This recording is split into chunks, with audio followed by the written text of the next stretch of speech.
Hei Bella, kasihan sekali Dimas. Kemarin dihukum pamannya. Seharian tidak boleh makan, karena secara tidak sengaja dia memecahkan sebuah gelas. Mungkin dia juga sudah dicari-cari kesalahannya ya. Seperti para ahli Taurat, yang sebenarnya merupakan orang paling sopan dan terpelajar, yang datang dari jauh hanya untuk menghambat kegiatan mengajar Kristus. Orang kalau tidak senang pasti giat mencari kesalahan.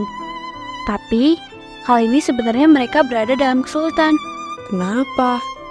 Karena jelas-jelas kalau Yesus bisa mengusir setan, berarti ia pasti berasal dari Allah. Mereka malah menuduh bahwa Yesus bersekutu dengan Beelzebul. Parah sih, keterlaluan. Mari kita berlaku adil dalam setiap tindakan, serta tidak terjebak dalam pernyataan musuh yang berusaha terus menyerang. Shalom. Sebelum merenungkan firman Tuhan, mari kita berdoa terlebih dahulu.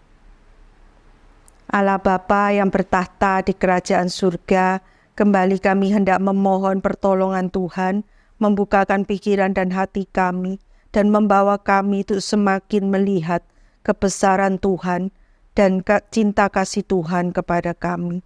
Tuhan, pakai Ibu pembicara, Tuhan boleh menyampaikan firman Tuhan dengan penuh kuasa dari Tuhan. Terima kasih Tuhan, hanya dalam nama Tuhan Yesus kami berdoa. Amin.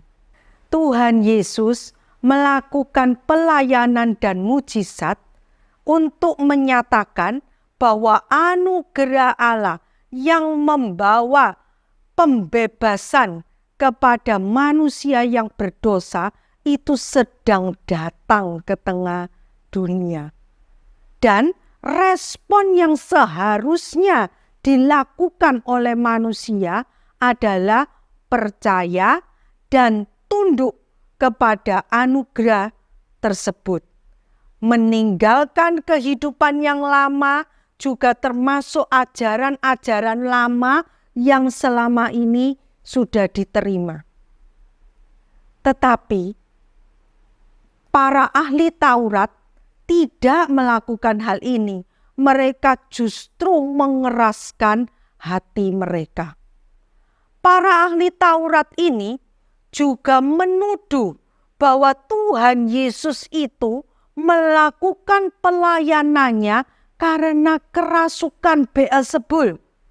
Tuhan Yesus memakai kuasa dari pemimpin setan untuk mengusir setan. Wah, ini satu penghujatan yang sangat jahat.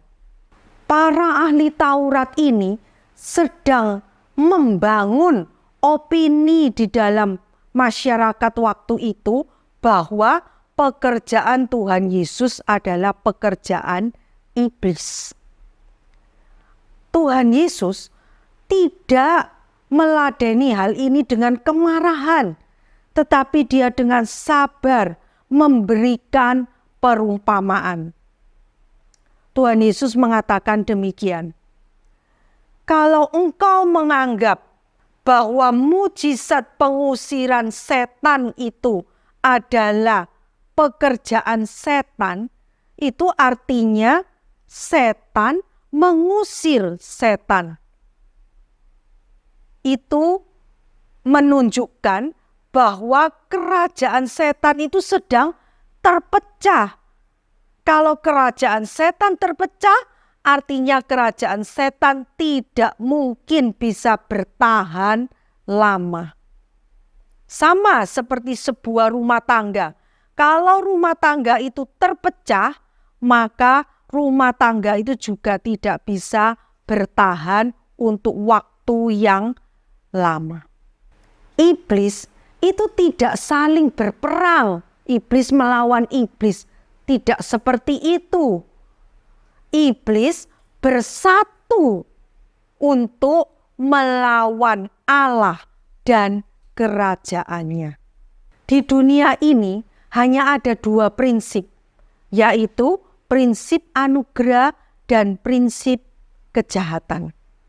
Kita harus memilih mau ikut yang mana. Kita tidak bisa mencintai kebenaran sekaligus menyukai kejahatan. Tidak bisa seperti itu.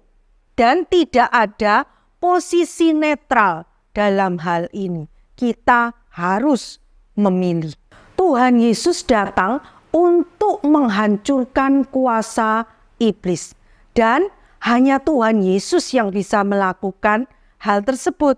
Karena Tuhan Yesus memiliki kuasa yang jauh lebih besar dari kuasa iblis. Iblis tidak bisa dikalahkan hanya dengan memakai pengajaran atau kepemimpinan manusia. Tuhan Yesus juga menyampaikan pengajaran berupa perumpamaan. Demikian, tidak mungkin orang bisa masuk ke rumah orang yang kuat lalu merampas harta bendanya, kecuali terlebih dahulu mengikat orang yang kuat tersebut. Di sini Tuhan Yesus hendak mengajar kepada kita bahwa hanya Tuhan Yesus yang bisa mengalahkan dan mengikat iblis untuk merampas kita dari cengkraman kuasa iblis. Tuhan Yesus juga melanjutkan pengajarannya. Semua dosa dan hujat manusia akan diampuni. Tetapi orang yang menghujat Roh Kudus, dosanya tidak dapat diampuni karena dia sudah melakukan dosa yang kekal. Apa artinya menghujat Roh Kudus?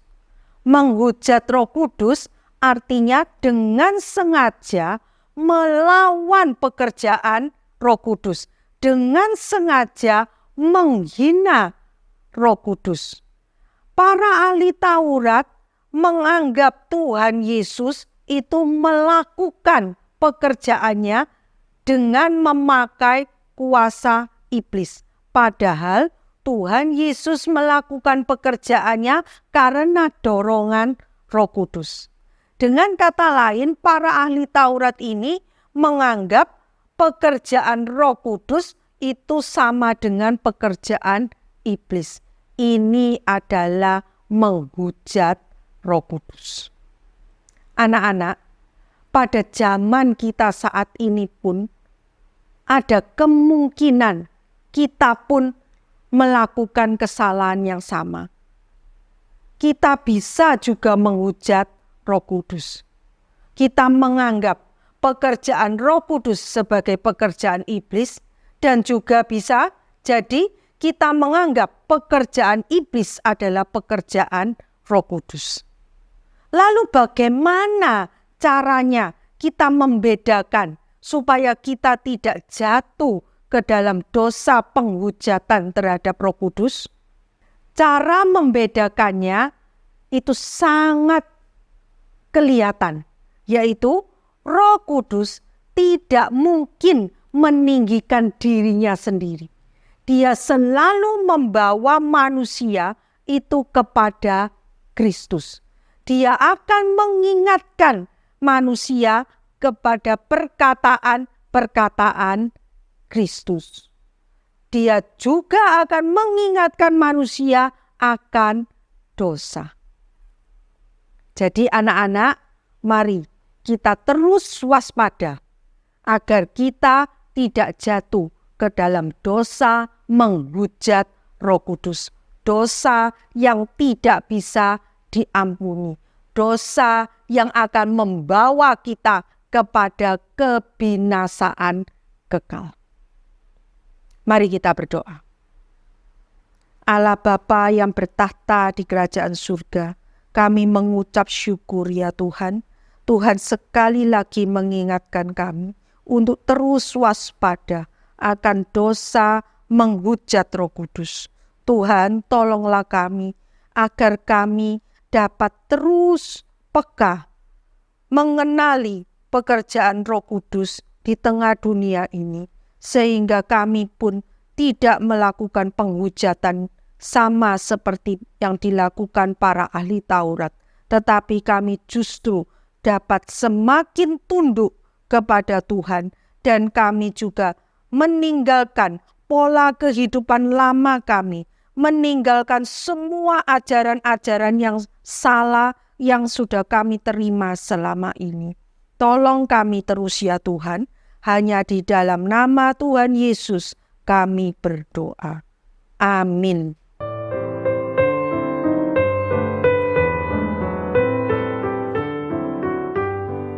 Kela, aku senang dipuji.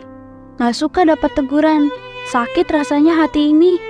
Memang, tapi itu tidak sehat. Coba bayangkan, kalau kita selalu dipuji walau berbuat salah, maka akan jadi kurang ajar, bukan? Peringatan yang sangat menakutkan diberikan Kristus yang baik, agar kita memperhatikan betapa bahayanya kata-kata yang diucapkan. Namun mereka mengabaikan, dan bila terus dilakukan, maka itu merupakan dosa yang melawan upaya penebusan terakhir. Dan itu artinya tidak dapat diampuni lagi. Sangat mengerikan, karena itulah yang disebut menghujat Roh Kudus. Kita mesti berhati-hati, serta mencondongkan hati pada kebenaran Tuhan, terus-menerus yang besok sampai pada Markus 3 ayat 31 sampai 35. Memang tidak ada yang netral di dunia ini.